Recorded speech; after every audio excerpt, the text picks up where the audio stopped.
معهدكي هرادو دراسة يارمها بلشدة هي سياسة هي سوغا سميدود علمية لغا وضا هدلي سياسة عصوب فرفردا صرف كالعقها قلات تاسو لغا دودي سامين تاي كويلانيسو بلشدة ديغان كالصوماليدا مداشان هيا وحا كسو قيبقلي مسؤولين وغو هرية وزير كحيين كحفيز كمدحوينها دولة ديغان كالصوماليدا مدن عمر فاروق حاج ورفع مامولك معهدكي هراده مسؤولين تهايدها العقها هي بنقيادة أقويها دلنيرتا يقار كمدها قيبها كالدواني بلشدة دودان هيا حوق لغو saameynta kala duwan ee nidaamkani uu ku yeelan karo bulshada deegaanka iyo hay'adaha lacagaha yaryar halkaas oo ka soo qaybgalayaasha madashu ay weydiimo kala duwan soo hordhigaan xubnaha kala duwan ee lagu casuumay doodan wasiir ku-xigeenka xafiiska madaxweynaha dowladda deegaanka Soomaalida oo sharaxaad kala duwan ka bixiyay saameynta kala duwan ee nidaamkan cusub ku yeelan doono bulshada ayaa sheegay in uu faa'iido weyn u leeyahay bulshada deegaanka sida la socotaan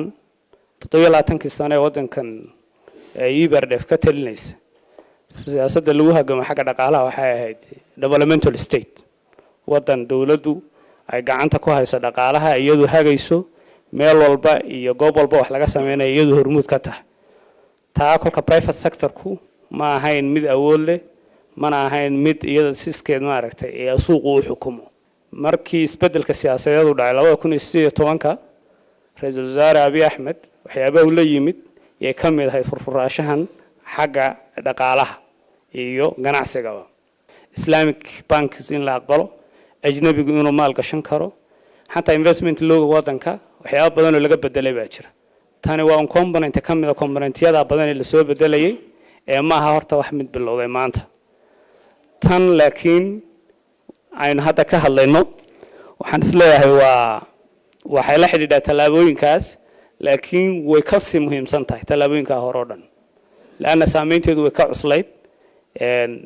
xagga dhaqaalaha marka la eego waxayna ka dhigan tahay in dawladdu faragashiga ay faragelinayso suuqa isbedelka lacagaha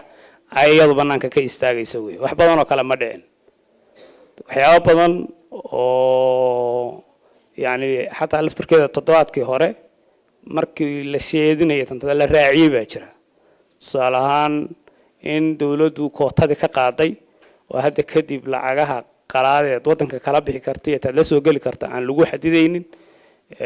in ganacsiyada laftirkooda loo ogolaaday inay noocan franco flotaga ay iyaga laftirkooda la xayraadi laga qaaday in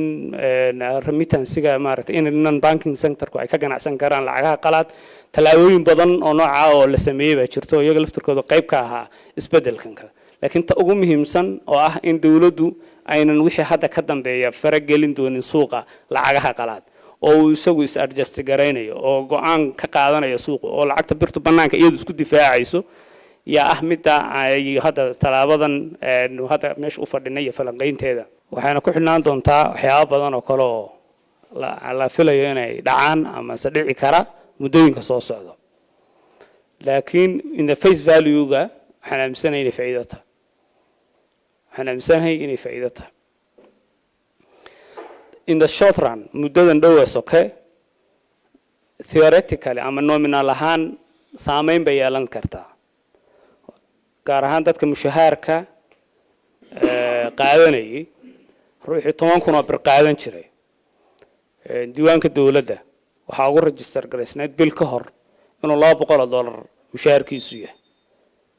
حقيقيا ما تهاي مسماها وانو يمان دونا لكن ساسة دولة أقول ديوان كذا أقول ديوان قشة ما أنت لكن روحي $100 بقعدنا إياه كل كثيوريتيكالي أما سنومنا اللي هتاوي يكتو هذا روح عويس عم يسوي مشاهر كيسي نولوجي سي خاص بعود عادن وحق له يوم سامين كرتا مرابط المدام واللعقة نفسحه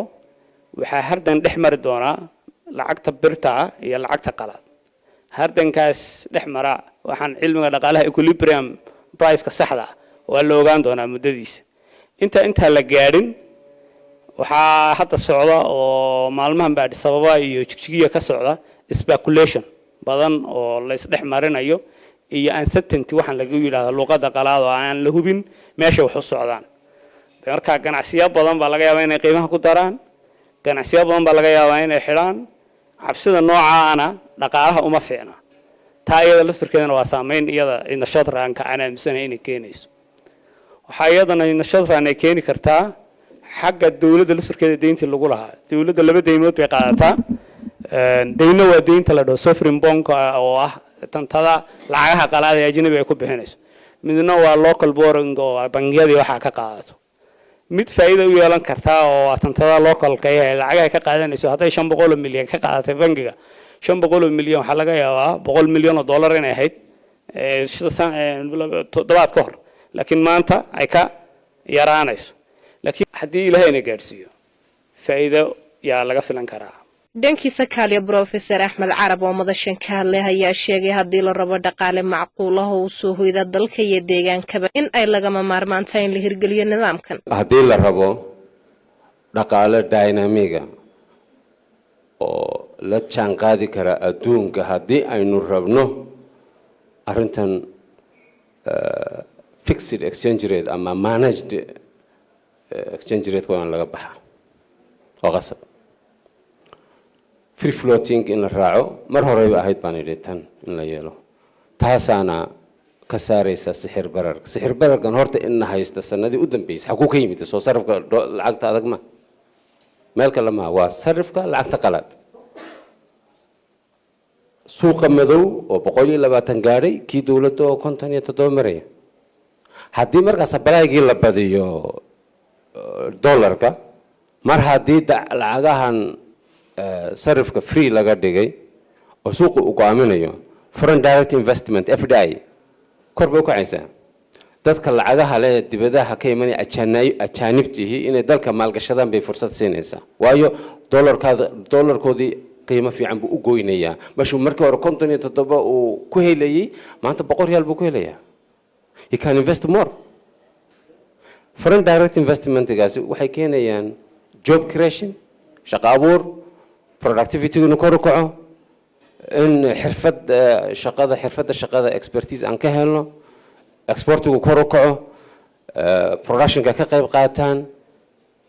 wax badan bay inoo keenayaan foreign direct investment-ga foreign direct investment inta badan markii financial liberalizationka la sameeyo bankiyada qalaad ama ajnabigan iyagu laftigooda soo gelayaan dalka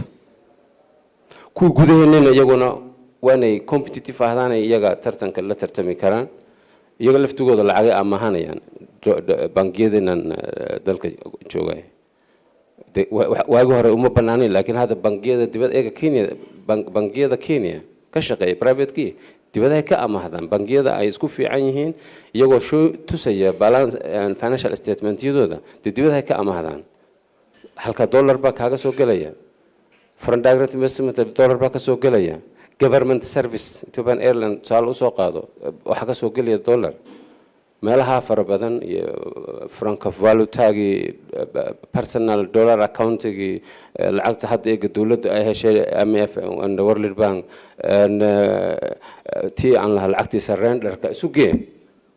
it's hundreds of billions marka suuq madow looma baahanaanayo hadhow demand and supply of dollar markay marketka ciyaaraan hadhow iyaga iskugu iman doona equilibrium dhexe meel dhexe la isugu iman sixir barar dambe ma jirayo sixir bararka waxa uu dawo ah free floating exchange rate dawladda hadda ay qaadatay baa uu dawo financial liberalization ka hadda qaadatay baa uu dawo marka haddii ay dawladdu ku kabta intaas maamul suuban adeeg hufan xasilooni siyaasadeed iyo nabadgelyo iyo kaabayaasha dhaqaalaha soft iyo hardhigaba soft marka leenahay caafimaadkii waxbarashadii baa kamid ah hardhigana waa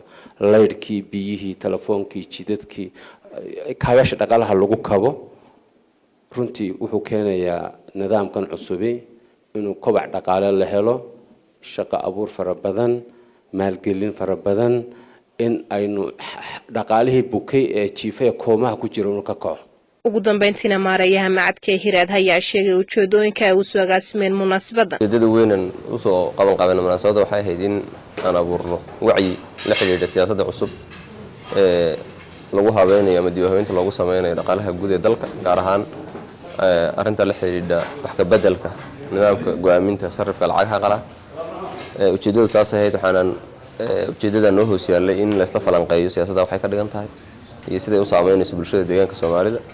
khasaare iyo faa'iido waxay keeni karto iyo arrinta ugu muhiimsan oo in wacyigeeda la helo waxa keenay iyo mustaqbalka waxa saameynaya ka dhalan karto inta ka soo koow waxaan munaasabadan si ay macno u yeelato dadka loogu talagalay uga soo qayb galaan fikradii la rabay iyo qorshaysan oo miro dhalo aan casuunay xubno ka mid ah hay'adaha kala duwan ee dawladda macaadiyada daraasaadka iyo waxbarashada iyo xubnaha bulshada rayidka ganacsatada dhalinyarada iyo dadka arrimaha bulshada u doodo oo ku tuumayna dhamaantood inay wacyi la xiriiraan iyo aqoon la xiriirtaan haya ayna fikir iyo talo ku darsan doonaan nidaamkan siyaasaddan wax ka bedelka nidaamka sarifka lacagaha qalaad iyo saameynta ku yeelan kala bulshada